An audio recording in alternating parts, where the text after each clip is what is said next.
أهلا بكم في قناة فسر لي، أقوى قناة تفسير أحلام لأقوى المفسرين. تابعونا دائما لكل جديد في تفسير الأحلام. تفسير حلم التين الأخضر في المنام لابن سيرين. حسب ما جاء به الإمام ابن سيرين، فإن رؤية التين الأخضر في المنام من الرؤى الجيدة، وقد فسرها في مجملها في عدة نقاط، هي أن رؤية التين الأخضر في المنام دليل على سعة الرزق والخير الوفير والتمتع بصحة جيدة للرائي. أما رؤية الحالم في المنام أنه يدخل بالتين إلى بيته، فذلك يدل على خير وفير ومال كثير يدخل بيت صاحب الرؤية. أما رؤية شجرة التين تنبت داخل البيت، فإنه ربما دل على ذرية صالحة للمتزوج، أو زوجة صالحة للأعزب، أو شفاء قريب من مرض عضال للمريض.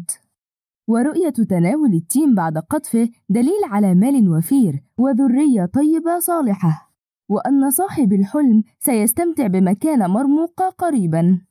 أما إذا تم قطف التين دون أكله، فتلك الرؤية غير محمودة، تدل على القرب والهم والغم لصاحب الرؤية. بينما رؤية أكل التين بشراهة في الحلم يدل على أن صاحب الرؤية سيرزق المال الوفير دون تعب. ورؤية شراء التين في موسمه يدل على رزق صاحب الرؤية بالمال الحلال. أما رؤية شراء التين بدون أكله، فهو يدل على حسد وحقد المحيطين بصاحب الرؤية ومواجهته للكثير من المتاعب.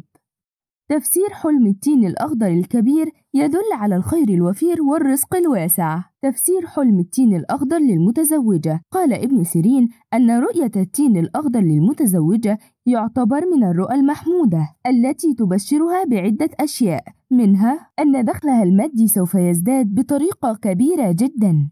أما أكل التين الأخضر للمتزوجة وكانت مريضة، فإن ذلك يدل على شفائها في القريب العاجل وتخلصها من جميع أوجاعها وألامها. أما إذا رأت المتزوجة التين الأخضر في المنام ولم يكن لديها أطفال، فذلك يدل على أنها سوف تحمل بطفل والله أعلم. وإذا كان زوج المرأة صاحبة الرؤيا مسافر، فإن ذلك يخبرها بقرب عودة زوجها من السفر. وإذا رأت المرأة المتزوجة التين الأخضر لكنها لا تريد أن تأكل منه، فذلك يدل على أنها ستواجه بعض الصعوبات في الفترة القادمة وبعض الخلافات الزوجية. أما رؤية المتزوجة لأطفالها وهم يأكلون التين الأخضر في الحلم، فإن ذلك دليل على صلاحهم في جميع أحوالهم وتفوقهم في دراستهم. تفسير حلم قطف التين الأخضر للمتزوجة. وإذا رأت المرأة المتزوجة أنها تقطف التين وكانت في حالة خصام مع زوجها، فإن ذلك دليل على أن زوجها سوف يراضيها قريبا وستعيش معه حياة كلها هناء وسعادة. أما إذا كانت المرأة المتزوجة تعمل في التجارة ورأت أنها تقطف تينا، فإن ذلك بشارة لها أنها ستجني الكثير من الأموال من تجارتها في القريب العاجل. تفسير حلم التين الأخضر للعزباء. عند البحث عن تفسير حلم التين الأخضر في المنام لابن سيرين، قد ورد أن رؤية التين الأخضر للعزباء بشارة خير للعديد من الأمور، فتلك الرؤية تبشر العزباء بزيادة المال والرزق الوفير، كما أنه دلالة على أن هذه الفتاة لها نشاط اجتماعي كبير، لأنها لديها كثير من الأصدقاء يحبونها ويساندونها في أصعب الأوقات. أما إذا كانت الفتاة ما زالت طالبة ورأت التين في منامها، فإن ذلك بشرى لها بنجاحها وتفوقها وأنها ستنال أعلى المراتب العلمية في المستقبل. ورؤية التين الأخضر عامة في الحلم للفتاة العزباء بشارة إلى أنها سوف تتخطى جميع العقبات التي تواجهها في عملها، وأنها سوف تصل إلى تحقيق جميع أهدافها قريبا. أما رؤية تسلق شجرة التين في الحلم للفتاة العزباء، فإن ذلك يدل على الحظ الجيد وتحقيق جميع أمنياتها. تفسير حلم أكل التين الأخضر للفتاة العزباء. إذا رأت العزباء أنها تأكل التين الأخضر في منامها، فهو دليل على أنها سترزق في القريب العاجل بزوج ثري ووسيم له وظيفة مرموقة وشأن كبير في المجتمع. تفسير حلم التين الأخضر للحامل. إن رؤية التين الأخضر في المنام للحامل يحمل لها الكثير من الأخبار السعيدة، مثل إذا كانت الحامل في شهورها الأولى ولم تعرف نوع جنينها بعد، ورأت أن الطفل يأكل تين في المنام، دل ذلك على أن الجنين ذكر والله أعلم. أما إذا رأت الحامل في منامها أنها تريد بشدة أكل التين، فإن ذلك دليل على نجاحها الكبير في حياتها العملية، لكن بعد جهد وتعب.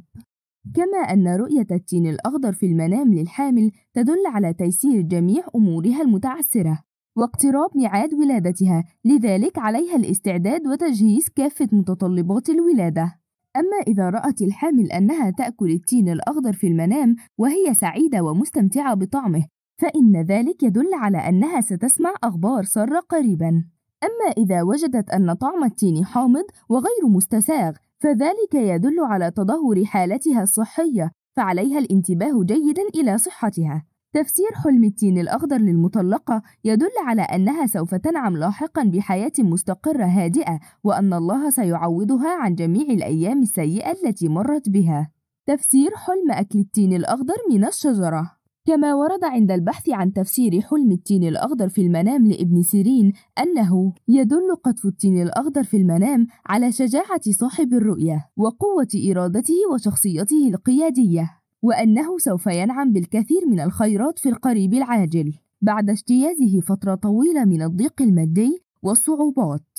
وإذا كان الرائي يعيش في قصة حب وحلم أنه يقطف التين الأخضر من الشجرة، فذلك دليل على زواجه من شريكته في أقرب وقت.